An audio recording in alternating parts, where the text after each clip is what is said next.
My work for the last 20 years has been to remind you of the gift of intuition. And so intuition really, I think, fills in that gap, right, of being able to look at our patient as a whole person, not just as a disease or a disorder or a diagnosis, but look at them as a whole person and say, okay, so based on who you are, based on what's going on in your life, what is the best approach going forward for you? Not just from a medical perspective, but from the holistic perspective, mind, body, and spirit. That's where the future of medicine and mental health really lies, is being able to ask and answer those questions. That's what I believe our patients and our clients want from us, and yet that's the thing that we are most reticent to deliver to them. I have some thoughts today about why I think doctors and clinicians who have intuitive abilities are actually the future of medicine, of mental health, and of actually every field that we have right now. Here's the thing. I've been doing this work for 20 years. I have a PhD in counseling psychology, and I've been teaching at the intersection of psychology, energetics, and spirituality for just as long. And the thing I know for sure is that the women and men who seek me out in particular are highly educated, and they are also highly intuitive, or they're intuitively intelligent. And part of the problem that they're coming to me with is that they know they're intuitive. They know things that other people don't know. They read rooms in ways that other people cannot or simply don't understand. They read people in ways that others don't understand. And they're doing things that are innovative, that are unique and useful in their fields, and they're not always honored for it. They feel misunderstood.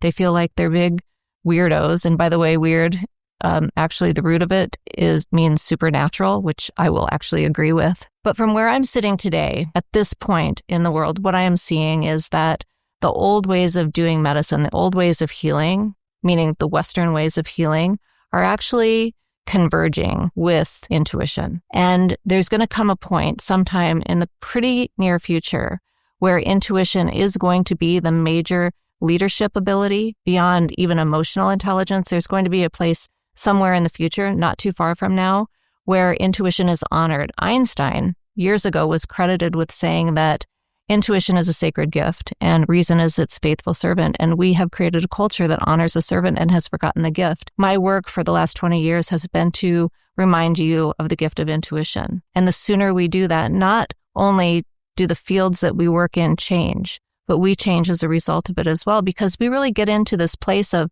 being able to be our full and true selves. We don't have to worry about what our identity is or what our credentials are. We can just be ourselves. And when we come into any kind of work, when we come into medicine or therapy or coaching or the law, for goodness sakes, or even in the corporate space, with our full selves, with access to all of our intuition, we move things more quickly. We collapse timelines so much more effortlessly. Ultimately, what ends up happening, as I see it, is that intuition becomes one of the most respected and most valued assets that any of us can bring to any table that we come to.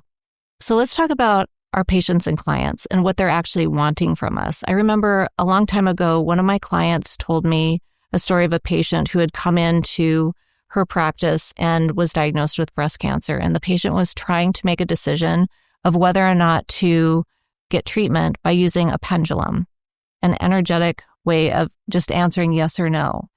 And my client, of course, was very concerned by this. How do you use a pendulum to decide, make a life-changing decision? And I agreed with her because, first of all, when our patients are coming to us and they have that ability or that understanding of how energy works to begin with, and they're using a tool or a technology to help them make a decision, that's okay. But we also have to understand that those technologies are only as good as the nervous system that's running it. And if there's somebody a patient who is using, whether it's a pendulum or tarot cards or any kind of energy work in order to help them make decisions about their health and well-being, I think it's a clinician's or a physician's responsibility to really understand what they're trying to get at here. As leaders, whether we're in medicine or psychology, counseling, wherever we are, I think it's our responsibility to really understand our own intuitive intelligence and really get at a place of being able to discern, not just logically, but also from an intuitive perspective on what is the best path for the client, and to honor that, because that's actually what the patients want. The clients want us to honor their own intuitions. They don't want us behind closed doors whispering and saying, can you believe she tried to use a pendulum to make a decision about this? Instead, really going at it with taking the position of what is best for the client and helping them make the best decision that they can, given all of the information, not just a yes or no on a pendulum, but all of the information I think is really important. And also understand that really what our clients and our patients really want from us is for us to be really honest with ourselves about our own abilities, because the more honest we are with our own abilities, with our own spiritual gifts, with our own intuitive intelligence, the easier it is for them to be honest about theirs. Not everybody is profoundly intuitively intelligent. A small portion of the population is, like 5%. But most people have some access to their intuition. Most people do. And so if we can start in ourselves, it starts with each one of us, simply honoring our own intuitions, not blowing them off, not saying, well, maybe I'm just making it up in my head, or where did I get that information from, or anything like that, but just truly honoring and embodying yourself as an intuitive clinician, as somebody who actually has access to the sacred gift that Einstein referred to. That's when the future of medicine, that's when the future of mental health really materializes. So one of the things I hear from my clients who are clinicians and physicians is how much demand their clients and patients are placing on them for healing, for advising, for, how do I get better? How do I feel better? And when we're only looking at one small slice of the pie, which is the clinical aspect of it, whether it's cognitive behavioral therapy or one aspect of medicine, rather than looking at the whole, not only are they missing out on their quicker healing, on their holistic healing, we're missing out on that relationship that we could actually have with them. And so intuition really, I think, fills in that gap, right, of being able to look at our patient as a whole person, not just as a disease or a disorder or a diagnosis, but look at them as a whole person and say, okay, so based on who you are, based on what's going on in your life, what is the best approach going forward for you? Not just from a medical perspective, but from the holistic perspective, mind, body, and spirit.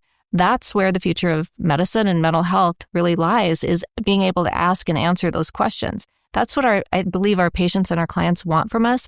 And yet, that's the thing that we're most reticent to deliver to them. So we have to start feeling really safe in our own skin around acknowledging that they really do require an entire holistic way of healing. And that holistic way of healing is the future. So listen, if this has landed for you, if you're a clinician or a physician and you happen to also be intuitively intelligent, I'd love to hear from you. You can book a call with me. We'll put the link in the show notes.